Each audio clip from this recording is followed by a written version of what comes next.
Ibrahimpatnam municipal పీఠం బీఆర్ఎస్ కైవసమైంది. Chairman ఎన్నికలో ఉదయం నుంచి కూడా ట్విస్ట్ల మీద ట్విస్ట్లు మనం చూస్తూనే ఉన్నాం. ఓటింగ్ హాల్ నుంచి వాకౌట్ చేశారు కాంగ్రెస్ కౌన్సిలర్స్. ఓటింగ్ ప్రక్రియకు అభ్యంతరం తెలుపుతూ కాంగ్రెస్ బాయ్కాట్ చేసింది. బీజేపీ ఏకైక కౌన్సిలర్ కూడా వాకౌట్ చేశారు. 25 మంది కౌన్సిలర్లలో కోరం 13 మంది సభ్యులున్నారు. కోరం ఉండడంతో ఓటింగ్ ప్రక్రియ కొనసాగించింది ప్రొసీడింగ్ ఆఫీసర్. ఓటింగ్ ప్రక్రియను కొనసాగించారు. ఏకగ్రీవంగా చైర్మన్ గా ఎన్నికయ్యారు బీఆర్ఎస్ అభ్యర్థి సుదర్శన్ రెడ్డి. అంతకుముందు 19వ వార్డు బీఆర్ఎస్ కౌన్సిలర్ యాదగిరి దుమారాన్ని రేపారు. కాంగ్రెస్ వైపు కూర్చుని చైర్మన్ పదవికి నామినేషన్ వేశారు యాదగిరి.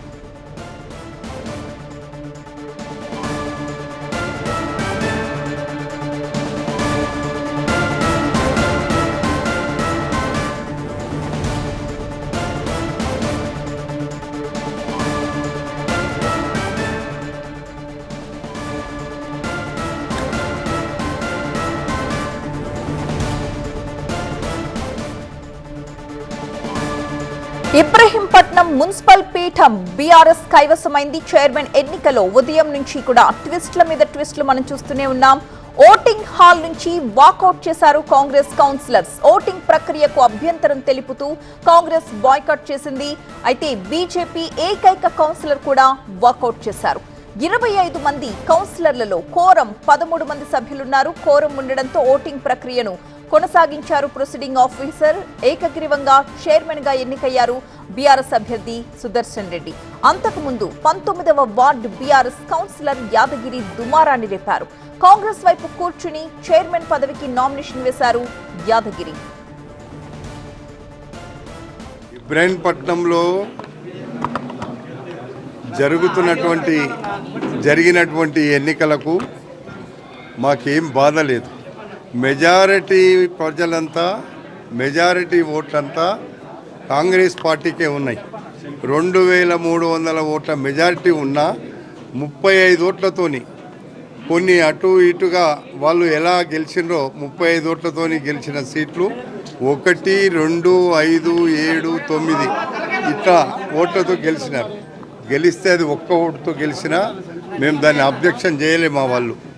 కానీ వాళ్ళు చేస్తున్నటువంటి ప్రక్రియ 52 రోజులు దొంగల్లాగా బంధించి వీళ్ళు ఎన్నికలు చేస్తున్నారు అంటే నిజంగా పాపం వాళ్ళని చూస్తే నాకు జాలి వేసింది. ఈరోజు ఇక్కడ ఎవరు గెలిచినా ఎవరు వ్యక్తులున్నా ఇబ్రహీంపట్నం అభివృద్ధికి ఒక శాసనసభ్యునిగా కోట్లాది రూపాయలు తెచ్చి పెట్టడానికి మా ప్రభుత్వం ఇక్కడ ఉంది.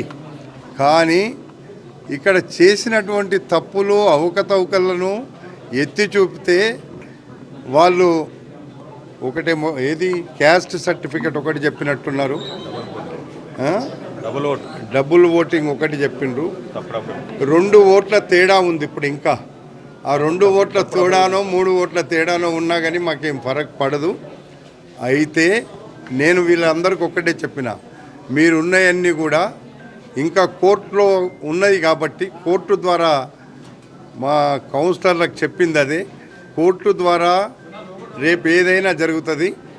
మీరు ఏ మాత్రం కూడా మీరు ఇక్కడ తొందరపడి అక్కడ ఎలక్షన్ ఆపడం కరెక్ట్ కాదు, జరపనియండి అని చెప్పి బాయ్కాట్ చేసినాం.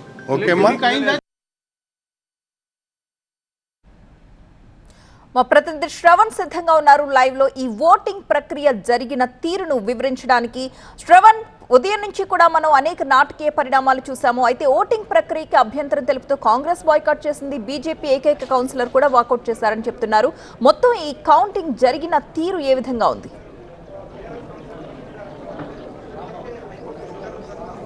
12 గంటల 11:45 ప్రాంతంలో మొదటగా బీఆర్ఎస్ నుంచి గెలిచిన కౌన్సిలర్లు చేరుకున్నారు. దాని తర్వాత కాంగ్రెస్ కౌన్సిలర్లు చేరుకున్నారు. దాంతోపాటు ఎక్సఫీషియల్గా ఉన్న ఎమ్మెల్యే మల్రెడ్డి రంగారెడ్డి ఓటింగ్ హాల్కి చేరుకున్నారు. ఇక ఇండిపెండెంట్గా అభ్యర్థి ఒకళ్ళు, బీజేపీ నుంచి 2 అభ్యర్థులు గెలిచి ఓటింగ్ హాల్కి చేరుకున్నారు. అయితే ఓటింగ్ ప్రక్రియ ప్రారంభానికి ముందే ఆకుల యాదగిరి 19వ వార్డు అభ్యర్థి తన అభ్యంతరాన్ని వ్యక్తం చేస్తూ ఎలక్షన్ ప్రొసీడింగ్ ఆఫీసర్కి రిక్వెస్ట్ చేయడం జరిగింది. ఎన్నికలను ప్రొసీడింగ్ని ఆపాలి, ఎందుకంటే ఫ్రీ అండ్ ఫెయిర్గా ఎలక్షన్ జరపాలని కోర్టు ఆదేశాలు ఉన్నప్పటికీ అలా జరగలేదు. ఎందుకంటే బీఆర్ఎస్కి క్యాండిడేట్లను గత 60 రోజులుగా క్యాంపు పేరుతో కిడ్నాప్ చేశారు. వాళ్ళని ఎక్కడ కూడా కలవనివ్వలేదు.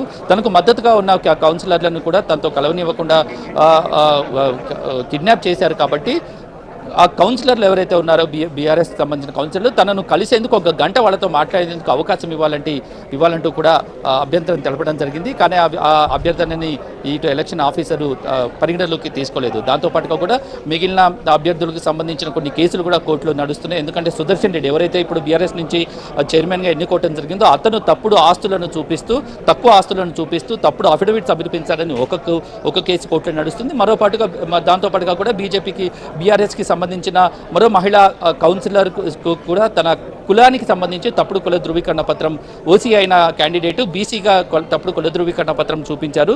అవన్నీ కూడా కోర్టులో కేసులు నడుస్తున్నాయి. దాంతోపాటుగా కూడా వివిధ అంశాలు పరిగణలోకి తీసుకొని ఈ ఎలక్షన్ ప్రొసీడింగ్ని ఆపాలి అంటూ కూడా ఇటు కాంగ్రెస్కి సంబంధించిన కౌన్సిలర్లు దాంతోపాటుగా కూడా బీఆర్ఎస్ నుంచి కౌన్సిలర్గా గెలిచి కాంగ్రెస్ వైపు టర్న్ తీసుకున్న ఆకుల యాదగిరి. ఎందుకంటే ఆకుల యాదగిరికి బీఆర్ఎస్ వైపు ఉన్న రోలో కుర్చీ వేసినప్పుడు కూడా తన కుర్చీని కౌంటింగ్ హాల్లో కాంగ్రెస్ వైపు గెలిచిన అభ్యర్థుల వైపు తన కుర్చీని మార్చుకున్నారు. ఇక ఇండిపెండెంట్ అభ్యర్థి ఏమో బీఆర్ఎస్ అభ్యర్థుల వైపు తన కుర్చీని మార్చుకున్నా ఉన్నారు. సో ఇప్పుడు ఓవరాల్గా 24 మంది కౌన్సిలర్లు, ఎక్స్ అఫీషియో 25 మందిలో కోరం 13. అయితే వీళ్ళు బైకాట్ చేసిన అభ్యర్థులు కాంగ్రెస్ వాళ్ళు మొత్తం పోగా కోరం ఇప్పుడు కౌంటింగ్ హాల్లో మొత్తం 14 మంది ఉన్నారు. ఎందుకంటే 13 మంది బీఆర్ఎస్ నుంచి, ఒక ఇండిపెండెంట్ అభ్యర్థి, ఒక బీజేపీ అభ్యర్థి, 15 మంది కౌంటింగ్ హాల్లో ఉన్నారు. కోరం పూర్తిగా ఉంది కాబట్టి ఈ ఎలక్షన్ ప్రొసీడింగ్ని ముందుకు కొనసాగిస్తున్నామంటూ కాంగ్రెస్ బైకాట్ చేసినా కూడా ఎలక్షన్ ఆఫీసర్ ప్రొసీడింగ్ ముందుకు చూసుకున్నారు. సరే, ప్రజాస్వామ్యబద్ధంగా మీరు ఎన్నిక ప్రక్రియ నిర్వహిస్తారంటే నిర్వహించండి, కానీ అత్యంత ప్రజాస్వామికబద్ధంగా జరగాల్సిన ఎన్నిక ప్రక్రియ అప్రజాస్వామికంగా జరిగింది. కిడ్నాప్ పరంపరల మధ్య ఈ ఎన్నిక ప్రక్రియ, తప్పుడు కేసుల, తప్పుడు సాక్ష్యాల మధ్య ఎన్నిక జరిగింది కాబట్టి దీన్ని వైకాట్ మేము చేస్తున్నాము. తదుపరి అంశాన్ని కోర్టులో తేల్చుకుంటామంటూ ఇటు మల్రెడ్డి రంగారెడ్డి, దాంతోపాటుగా కాంగ్రెస్ కౌన్సిలర్లు, దాంతోపాటు కాంగ్రెస్కి మద్దతు తెలిపిన ఒక బీజేపీ అభ్యర్థి బాయ్కాట్ చేస్తూ ఎలక్షన్ కౌంటింగ్ హాల్ నుంచి బయటకు వచ్చినా కూడా కోరం ఉంది కాబట్టి ఎలక్షన్ నిర్వహిస్తున్నామంటూ కూడా ప్రొసీడింగ్ ఆఫీసర్ ఎలక్షన్ నిర్వహించడం జరిగింది. ఇక సుదర్శన్ రెడ్డిని చైర్మన్ పదవిగా నామినేట్ చేస్తూ అందరూ బీఆర్ఎస్ అభ్యర్థులు సంతకం చేయడంతో ఎన్నికల ప్రక్రియ ముగిసిందని, సుదర్శన్ రెడ్డిని చైర్మన్గా ఎన్నుకున్నట్టుగా ప్రకటించినట్టుగా కూడా ఎలక్షన్ ప్రొసీడింగ్ ఆఫీసర్ ముందుకు సాగారు. Thank you Shravan.